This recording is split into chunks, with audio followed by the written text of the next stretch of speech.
Righto. Tonight, this so-called infrastructure package, I mean, it's just a con.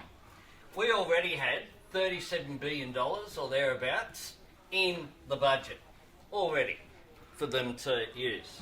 What they've done tonight, they've created a new fund. They say it's $5 billion for the recycling assets. They say that because they don't want privatisation because that's a bit dirty to use.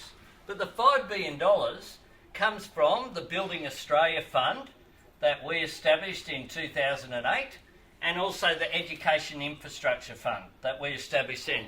That money was there for projects that have been recommended by Infrastructure Australia. So that is a nonsense. You then go to what their new projects are. They say they've got new projects of around about $7 billion. But of that, it's a bit more than that. Say 7.5, let's be generous. $2 billion of that is just a loan to WestConnex. So that takes it down to $5.5 billion of new projects. But where does that money come from? That money comes from cuts to rail. $3 billion for the Melbourne Metro project. Let's do a little train here. Doot, doot. Gone. $500 million. Do little train tracks here from Perth public transport projects, light rail and heavy rail. Gone. In Queensland, $715 million from the Cross River Rail project. Gone. Again, trains, gone, because I don't believe in investing in trains. There's also additional money from Tonsley Park in South Australia, gone. $31 million. But they haven't just cut that, they've also cut the motor vehicle. There's mum and dad in the suburbs in there. The M80 project in Victoria, $500 million, cut from that. $100 million cut from the Midland Highway in Tasmania. But it's worse than that because the poor little local roads, they got almost $1 billion cut from local government funding through the Financial Assistance Grants program. Now, if you're a local council somewhere and you have your funding cut, what's the first thing that you'll hit? You'll hit your local road maintenance. So it'll be $1 billion gone from that. All up, the cuts are about the same amount or more than this $5.5 billion of so-called new projects. So it's cancelled it out. And then on top of that, you've got $4 billion every time the punter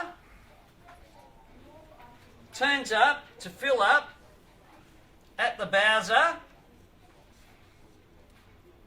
of his or her car. Every time they get hit, it'll be about $4 billion.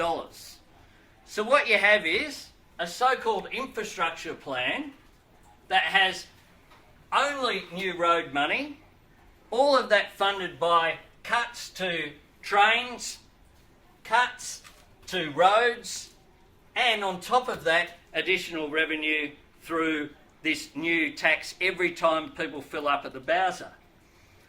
Now, if you're in the outer commuter suburbs and you want to travel into the CBD of Sydney and you live out here, or you live on the Central Coast, we're cutting out funding in trains. We're also making sure, therefore, that you've got to drive your private motor vehicle. And we'll charge you every time you do so. What's worse is, if you're a treasurer in a state government, because they say, oh, well, we don't need to worry about public transport, so we can cut all those things, because the states will fill in.